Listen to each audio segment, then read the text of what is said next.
100 दिन गुजर गए और वे 5 दहशतगर्दियों को ये सरकार पकड़ नहीं पाई। अगर जिम्मेवारी किसको लेनी पड़ेगी तो आदरणीय गृह मंत्री आपको लेनी पड़ेगी। नैतिक जिम्मेवारी आपको लेनी पड़ेगी।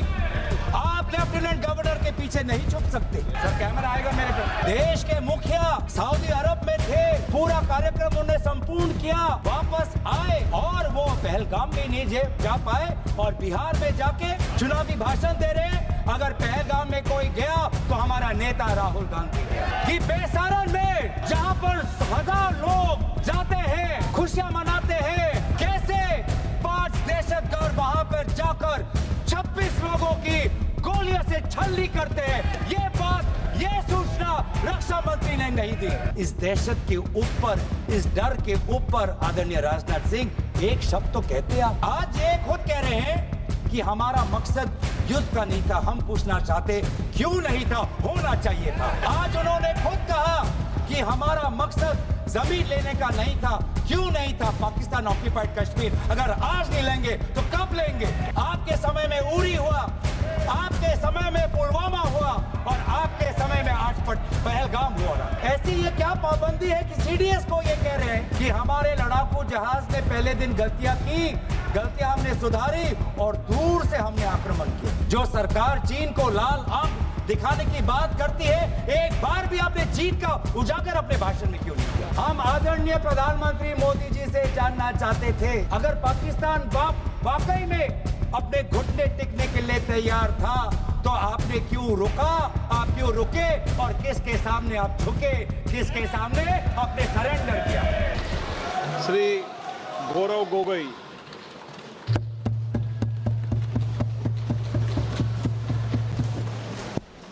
धन्यवाद अध्यक्ष महोदय। आज हम इस विशेष चर्चा में भाग लेने के लिए खड़े हुए हैं और ये चर्चा इसलिए हो रही है क्योंकि हाल में ही जो युद्ध हुआ वो एक सूचना का युद्ध था। एक प्रकार से हम पड़ोसी देश और दुनिया भर को सच्चाई की सूचना देना चाहते थे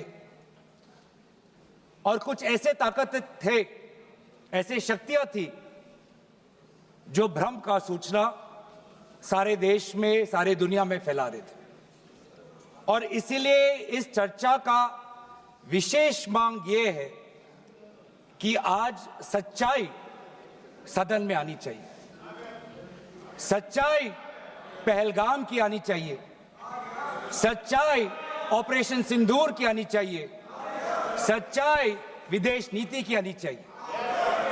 और यही आज हमने सूचना का जो युद्ध की जो बात हम कर रहे हैं वो आज हमने आदरणीय राजनाथ सिंह के भाषण में सुना। बहुत से सूचनाएं दी उन्होंने, बहुत से जानकारी दी, लेकिन रक्षा मंत्री होने के नाते ये नहीं कहा कि पहलगाम में दहशतगर्द कैसे आए। ये नहीं कहा कि बेसारन में जहां पर 1000 लोग जाते हैं, खुशियां मनाते हैं, कैसे 5 दहशतगर्द वहां पर जाकर 26 लोगों की गोलियों से छलनी करते हैं। ये बात, ये सूचना रक्षा मंत्री ने नहीं दी। यही है सूचना का युद्ध कि इतनी जानकारी देते हैं कि कभी कभी सवाल पूछना भी भूल जाते हैं। और आज ये है हमारे विपक्ष का कर्तव्य कि हम सवाल पूछेंगे देश हित में, राष्ट्र हित में। आज देश ये जानना चाहता है कि वो 5 दहशतगर्द कैसे घुसे और उन दहशतगर्दों का भी मकसद था। पाकिस्तान से आए हुए वो दहशतगर्दों का क्या मकसद था? उनका मकसद था कि जम्मू कश्मीर की अर्थव्यवस्था को तनाव करना, विनाश करना। उनका मकसद था कि भारत देश में एक सांप्रदायिक वातावरण का जन्म देना। उनका मकसद यह था कि भारत और पाकिस्तान का एक हाइफिनेशन होना। यह था उनका मकसद। लेकिन सर, मुझे दुख है कि आज राजनाथ सिंह जी ने सैनिकों की बात तो की, लेकिन जो हमारे भारत की जो आवाम है, जो जनता है, जो उन्होंने पाकिस्तान के दहशतगर्दों का पूरी जो मंशा है उस पर उन्होंने पूरा नकारा और हम एकजुट रहे। हम मुझे भारतीय होने का गर्व है।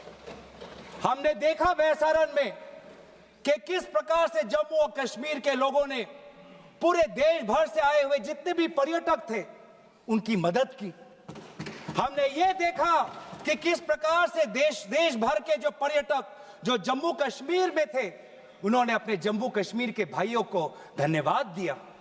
हमने ये भी देखा कि कैसी एक विधवा हिमांशी नरवाल ने कहा कि मैं नहीं चाहती कि मेरे जो पति जिसको लेके आज राजनीति हो रही है उसके शव पर देश में हिंदू मुसलमान की राजनीति हो, मैं नहीं चाहती। यह है हमारी देश की संस्कृति और यह था मंशा पाकिस्तान का। और मैं ये भी गर्व महसूस करता हूं कि सारे विपक्षी राजनीति दल हम सब एकजुट होकर, राहुल गांधी जी ने एक साफ साफ कहा कि हम सरकार के साथ हैं और सरकार को पाकिस्तान को एक ठोस मजबूत कदम देना ही पड़ेगा। लेकिन देश ये भी जानना चाहता है, वे 26 लोग जो जिनके परिवारों में आज कोई गुजर गया, वे ये भी जानना चाहता है कि 100 दिन गुजर गए और वे 5 दहशतगर्दियों को यह सरकार पकड़ नहीं पाई।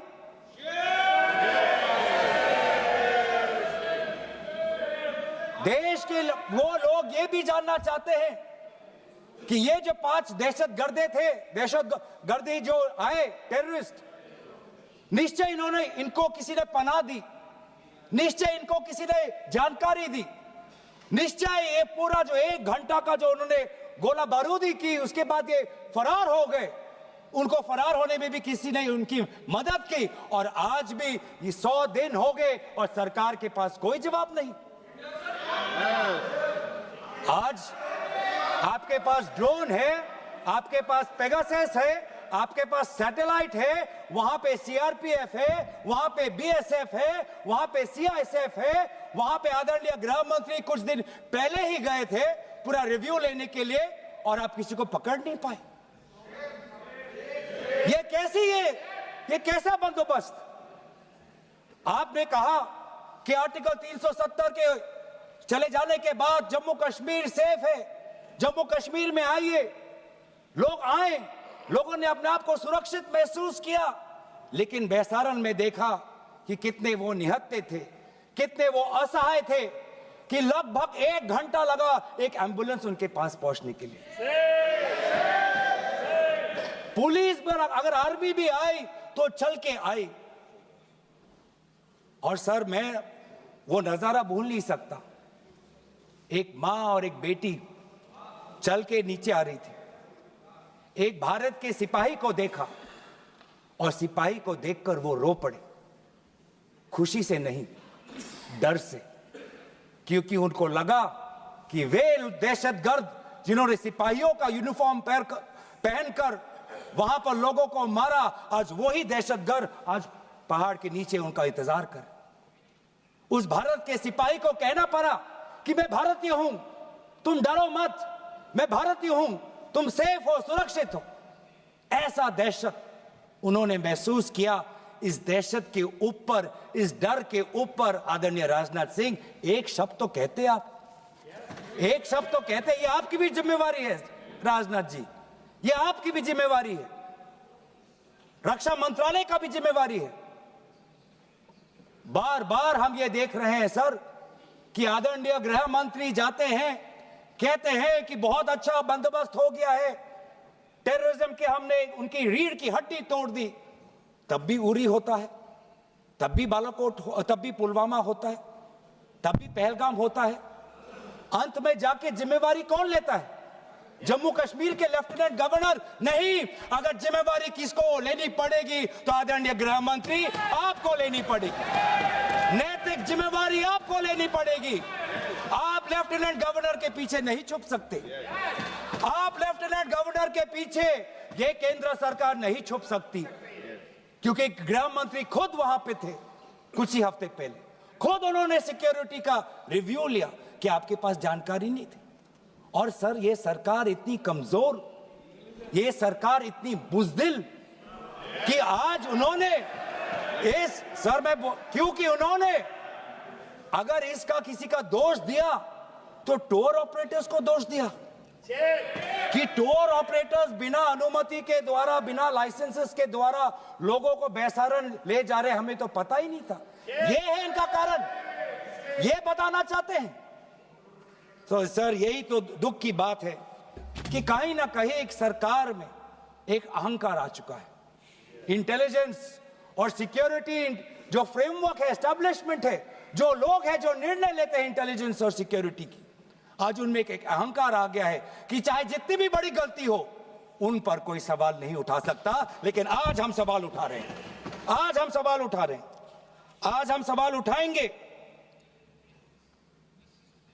प्रधानमंत्री मोदी जी, आपको अब सऊदी अरब में थे, आप जब वापस आते आपका पहला नैतिक कर्तव्य होता कि पहलगाम आप जाते, लेकिन आप पहलगाम नहीं गए। एक सरकारी कार्यवाही के लिए आप बिहार गए और चुनावी भाषण दिया। देश के मुखिया सऊदी अरब में थे, पूरा कार्यक्रम उन्होंने संपूर्ण किया, वापस आए और वो पहलगाम भी नहीं जा पाए और बिहार में जाके चुनावी भाषण दे रहे हैं। अगर पहलगाम में कोई गया तो हमारा नेता राहुल गांधी गया।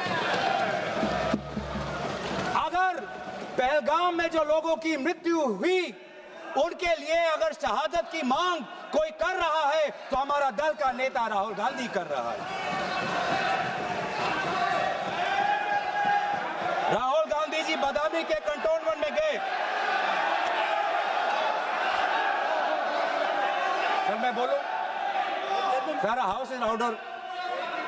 सर, हाउस इन ऑर्डर में sir, house is not in order में रहेगा सर। टाइम लेकिन आप तथ्यों पे बोले, गलत सूचनाएं नहीं दे सदन में, गलत सूचनाएं नहीं मत दे। हम बोलिए, इसके ऑर्डर में लाइए सर। कोई सदन में गलत तथ्य नहीं रख सकते आप। सर मैं बोलूं सर, कैमरा आएगा मेरे पे। धन्यवाद। आदरणीय अध्यक्ष महोदय, आदरणीय अध्यक्ष महोदय, अब बात आती है ऑपरेशन सिंदूर की। आज मैं राजनाथ सिंह जी का भाषण सुन रहा था। मुझे पता नहीं चल रहा था कि राजनाथ सिंह जी जो भाषण दे रहे थे वो किस समय का उजागर कर रहे थे, वो किस समय का उजागर कर रहे थे, वो किस समय का उजागर कर रहे थे। क्या वो 2016 के बाद क्या उन्होंने ये नहीं कहा कि हम घुस के मारेंगे और पाकिस्तान को आज वो उनका जो भी टेररिस्ट इंफ्रास्ट्रक्चर है उसको खत्म कर देंगे? वही बातें तब की, वही बातें पुलवामा की बात की कि पुलवामा के बाद आज हमारे लड़ाकू जहाज अब गए हैं, अब पाकिस्तान अब कभी भी भारत पर उंगली नहीं दिखा सकता। और उसके बाद आज दोबारा वही बातें कर रहे हैं, आज दोबारा वही बातें कर रहे हैं कि हम घुस के मारे, हमने ये किया, फलाना किया। और ये अब भी कह रहे हैं कि ऑपरेशन सिंदूर कंप्लीट नहीं हुआ, अधूरा है, क्योंकि कल को जाके दोबारा पाकिस्तान कर सकता है। ये खुद कह रहे हैं, ये खुद कह रहे हैं, ये खुद कह रहे हैं कि इसके पश्चात भी पाकिस्तान कल को जाके कर सकता है। तो ये कैसा, ये जो सफल कैसे हुआ, फिर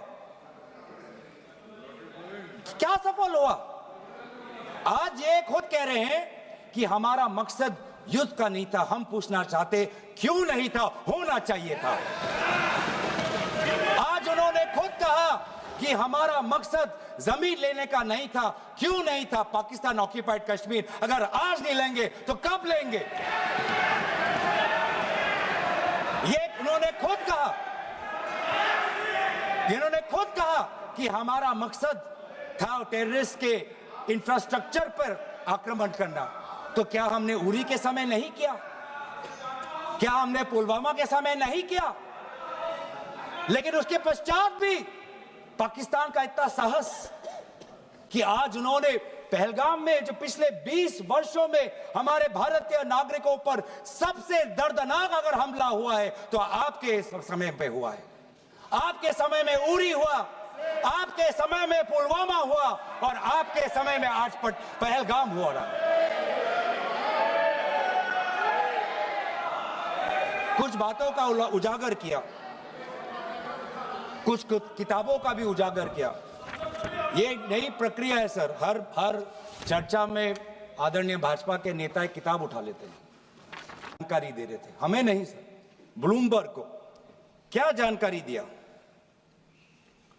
मैं पूरा पढ़ लेता हूं without editing. What is important, क्या जरूरी, हिंदी में अनुवाद करने की कोशिश भी करता हूं। मत करो। क्या ये जरूरी नहीं कि जेट गिरे, पर क्यों गिरे, क्या गलतियां हुई, वो महत्वपूर्ण है। संख्या महत्वपूर्ण नहीं सर। 35 ही राफेल है देश में, 35 ही राफेल है। अगर उनमें से कुछ गिरे भी तो देखिए सर, मुझे तो लगता है कि बहुत बड़ी क्षति हुई। 35 राफेल, अगर कुछ उनमें से भी अगर कुछ गिरे तो मुझे लगता है कि जरूरी है, क्योंकि आपको लगता है कि 35 राफेल काफी है, तो अगर कुछ गिरे तो वो भी जरूरी है।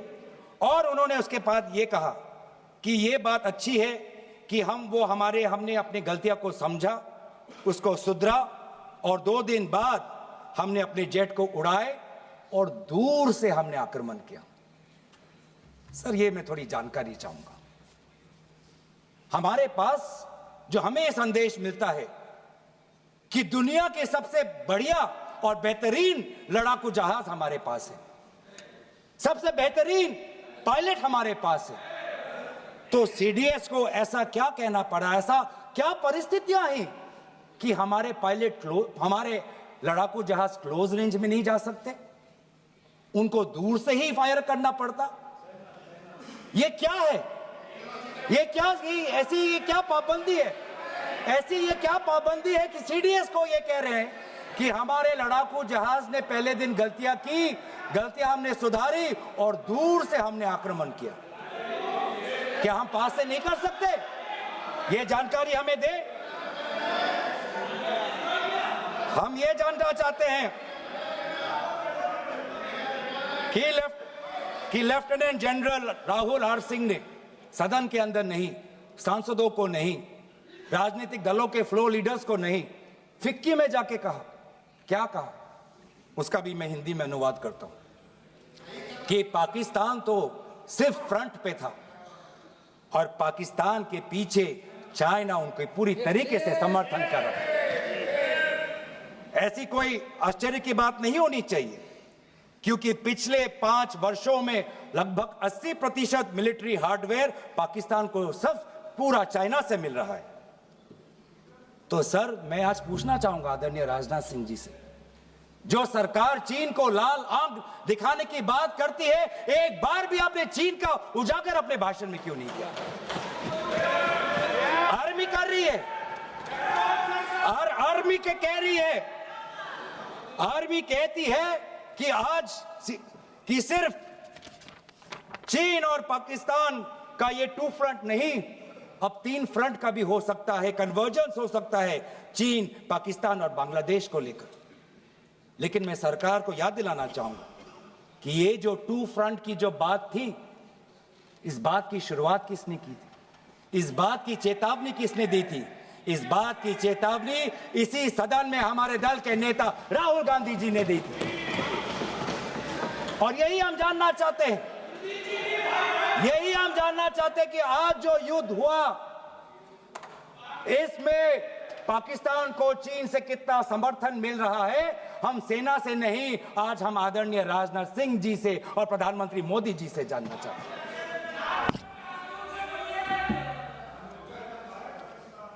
और सर, इंडोनेशिया में जो डिफेंस अटैचे है, उसने तो ताज्जुब की बात कह दी। उसने क्या कहा sir? India defence attache group captain Shiv Kumar ने, हिंदी में दोबारा अनुवाद करता हूं, कि भारत ने लड़ाकू जहाज खोए तो खोए इसलिए क्योंकि कुछ मिलिट्री टारगेट्स पर आक्रमण करने पर पाबंदी थी। क्यों? क्या पाबंदी थी? ऐसे क्या ये राजनीतिक कंस्ट्रेंट्स थे?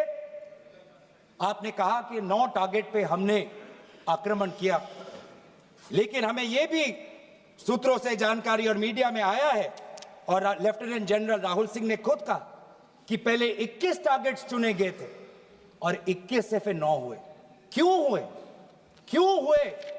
आज मैं ये जानना चाहता हूं कि पिछले 20 वर्ष में सबसे घातक आक्रमण हमारे महिलाओं पर हुआ, हमारे बच्चों पर हुआ, भारत के आत्मा पर हुई। हमने सबने वो दहशत को अनुभव किया, हम सब एकजुट हुए, हमने पूरी तरीके से समर्थन प्रधानमंत्री मोदी जी को दी कि अब जाइए, और ऐसा एक माहौल बन चुका था कि देश किसी भी कीमत चुकाने के लिए तैयार था। पूरा देश प्रधानमंत्री मोदी जी के साथ था, विपक्ष प्रधानमंत्री मोदी जी के साथ था, और अचानक 10 मई के दिन पे हमारे राष्ट्रदूत कहते हैं कि हम पाकिस्तान पर हमला करेंगे, और शाम के 10 मई को सूचना आती है कि पाकिस्तान के साथ अब युद्ध पर हम परिणाम दे रहे हैं, सीज फायर हो गया। क्यों हुआ? हम आदरणीय प्रधानमंत्री मोदी जी से जानना चाहते थे, अगर पाकिस्तान वाकई में अपने घुटने टिकने के लिए तैयार था तो आपने क्यों रुका?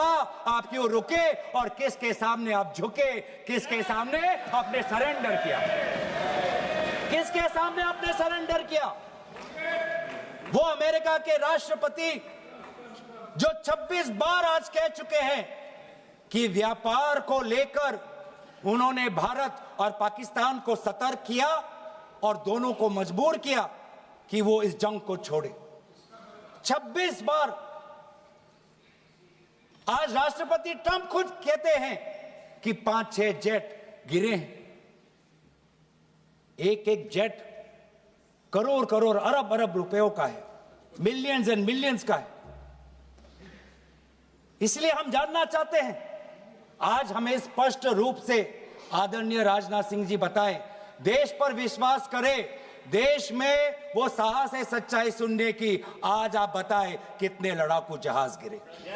हमारे में वो साहस है, क्योंकि ये सूचना, ये सच्चाई सिर्फ देश के नागरिकों के लिए नहीं, ये सूचना, ये सच्चाई हमें देश के जवानों को भी देना है। आज उनसे भी झूठ कहा जा रहा है, उनके बीच में भी भ्रम फैलाया जा रहा है। हम उनकी जो सच्चाई है आज हम सदन के अंदर लाना चाहते हैं। और सर, बात में आती है विदेश नीति की। किस मुंह से हम कहें कि विदेश नीति आज सफल हुआ है? किस मुंह से कहें? ये आदरणीय राजनाथ सिंह जी, शंगीला में जो डायलॉग हुआ, उस डायलॉग में जो ड्राफ्ट जो आया, जिसको भारत सरकार ने नकारा, वो ड्राफ्ट बनाने में हमारे ही कुछ सहयोगी देश थे, जिनका नाम मैं नहीं लेना चाहूंगा। लेकिन ऐसे देश जिसको हम परंपरागत दोस्त हम मानते हैं, ट्रेडिशनल एलाइज मानते हैं, आज उन्होंने भी इंडिया और पाकिस्तान को हाइफिनेट कर दिया। और आप ये शब्दों के खेल से आप खुश हो कि ब्राजील के डॉक्यूमेंट में पाकिस्तान, ये जम्मू कश्मीर का पाकिस्तान का भी नहीं, ब्राजील के डॉक्यूमेंट में सिर्फ जम्मू कश्मीर में जो दहशतगर्दी हुई उसी की निंदा हुई, पाकिस्तान की निंदा नहीं हुई। पर आप उससे खुश हो? अगर आप उससे खुश हो तो मैं जानना चाहूंगा, जो $1 बिलियन का आर्थिक सहायता IMF ने दिया पाकिस्तान को, उस पर आपको क्या कहना है? हम जानना चाहेंगे, जो ADB एशियन डेवलपमेंट बैंक से 800 मिलियन का आर्थिक सहायता जो मिलेगा पाकिस्तान को, आज भारत उस पर क्या रवैया? वर्ल्ड बैंक का जो $40 मिलियन आ रहा है, और ये पैसा किसको जाएगा सर? पाकिस्तान की नेतृत्व उनकी जनता या उनकी चुनी हुई सरकार नहीं, पाकिस्तान कि सरकार का जो रिमोट कंट्रोल है वो पाकिस्तान की सेना के पास है, तो ये सारा पैसा वहीं जाएगा जहां पर हमने मिसाइल गिराई। तो क्या इतना भी हम नहीं कर पाए? क्या इतना भी ताकत नहीं? क्या इतना भी विश्व गुरु में लोगों का विश्वास नहीं, देश अंतर्राष्ट्रीय नेताओं का विश्वास नहीं कि आईएमएफ का एड ना जाए पाकिस्तान के पास, वर्ल्ड बैंक का एड ना जाए पाकिस्तान के पास, एडीबी का एड ना जाए पाकिस्तान के पास? आप में इतना भी ताकत नहीं कि एक देश ने पाकिस्तान को टेरर स्टेट का दर्जा नहीं दिया। एक देश ने आज FATF financial action task force में, जिससे बहुत नियंत्रण पाकिस्तान पे पड़ती थी, आज उससे वो 2022 में निकल आई ग्रे लिस्ट में। क्या वो डालेंगे? तो इसीलिए आज हम ये मांग करते हैं कि सरकार अब डरिए मत, सच्चाई से डरिए मत।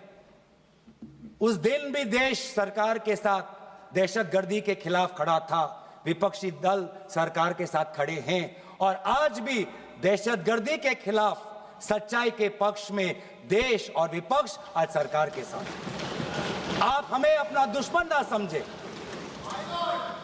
हम सरकार के दुश्मन नहीं हैं, हम अपने देश के पक्ष में बोल रहे हैं, जवानों के पक्ष में बोल रहे हैं। पर आप हमें कृपया सच्चाई देने का हमें वो सम्मान दीजिए।